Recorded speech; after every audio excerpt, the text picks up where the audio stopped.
Flacco is an emergency, a Band-Aid. If you start hemorrhaging out blood and everything, Flacco can stop the bleeding.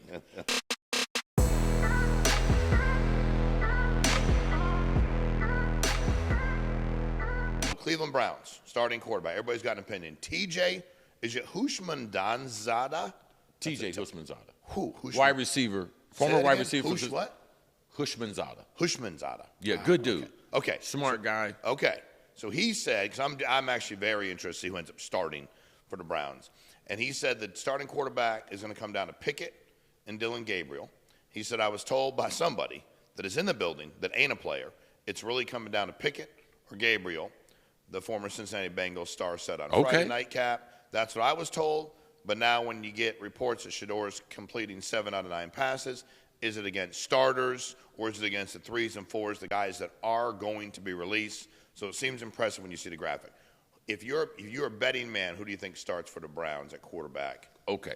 Well, first of all, let's get back to TJ. Okay. Okay, because you got to put some context around who this dude is. He was on nightcap. You probably couldn't get on. No, that was one of the times that I told you didn't get back to him. They had DM'd me. That's right. Him and James Harrison were filling in.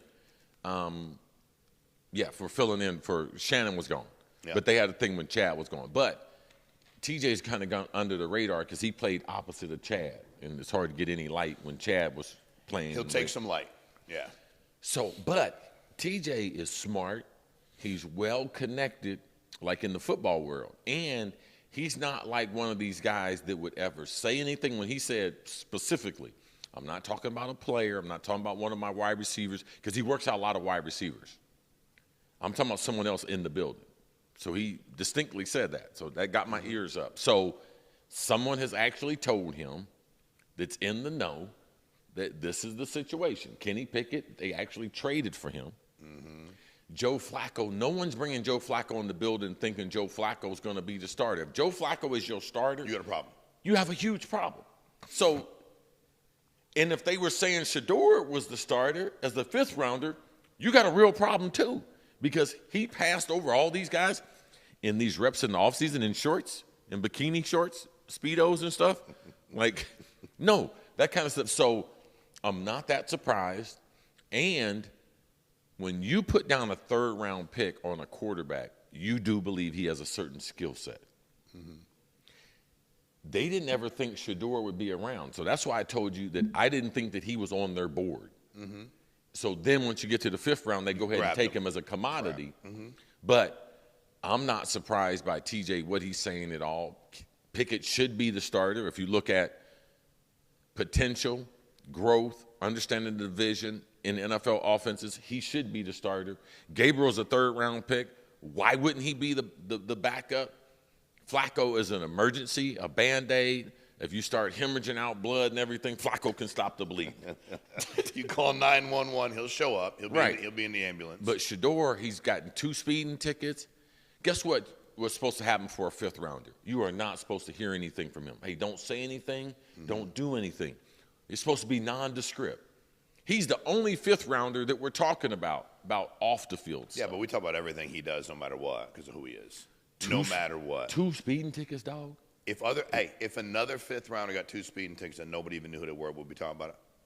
Would we be talking about it? If we were on the team, we'd be talking about it. If we were on the team, we'd be talking about, hey, man, listen. You're right. That's the kind of shit that gets you cut. You and I know about it, though. Like when he came into the locker room, we'd be talking about, hey, listen. I agree. Hey, dumbass. I'd be like, hey, this Drew, is the kind of stuff to get you cut. Knock your shit off, correct. But especially if it's the quarterback. But as a public, would we even know about it? I agree with you. But would we even know? Would it be reported? Of course not. Yeah, I know. So no, of course not. I hear you. The police video camera wouldn't have been on. All those things. All those things would be true. But what you get paid in attention, is it fair?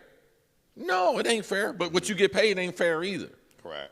So there's a certain amount of scrutiny that goes with those. And anybody would be willing to take it. Mm-hmm. Anybody would be willing to be an NFL quarterback, to be an NFL player. Am I willing to walk under that scrutiny? Man, sign me up. I signed up for 16 seasons, though. Don't tell me. You can come back and investigate me. You can come back and start P-testing me again. You're good. You'll sign up. For that? For that, you'll NFL? sign up. Stop playing, man. All right. Who do you think? Who do you think ends up the starter? Who do you Pickett. think? You think it'll be Pickett? Yes. Okay. Do you think they're going to move one of those other quarterbacks? They got to. Okay. Who do you think that'll be? I don't know. I need to see a little football, man. Got it. Okay. I mean, I need to see a little contact. But you think I need one to of them see moves? how short Gabriel is against the NFL defense. I can tell you short. I hear he's going to hit a growth spurt. His growth plate is still open. The trainer said that. What is he, 23 years old, 24 years old? Yeah, he ain't Cooper Flagg, dude. Look up his age. And look up His his doctor height. said his growth plate is still open. He did not say that. No, that's me. Oh, good. Thank God. Because they'll say some stupid shit. Yeah, Bullshit. His age, though. Bullshit. His age. He's 24. It'll be the longest growth plate in the history of mankind. And he ain't 5'11 either. He's 24. 24 he's so- and he ain't 5'11. I would bet you a lot that dude's not 5'11. He's Russell Wilson. He's 5'10 and 3/4. That's where he is, right there. Yeah, I'd take the under on that, too.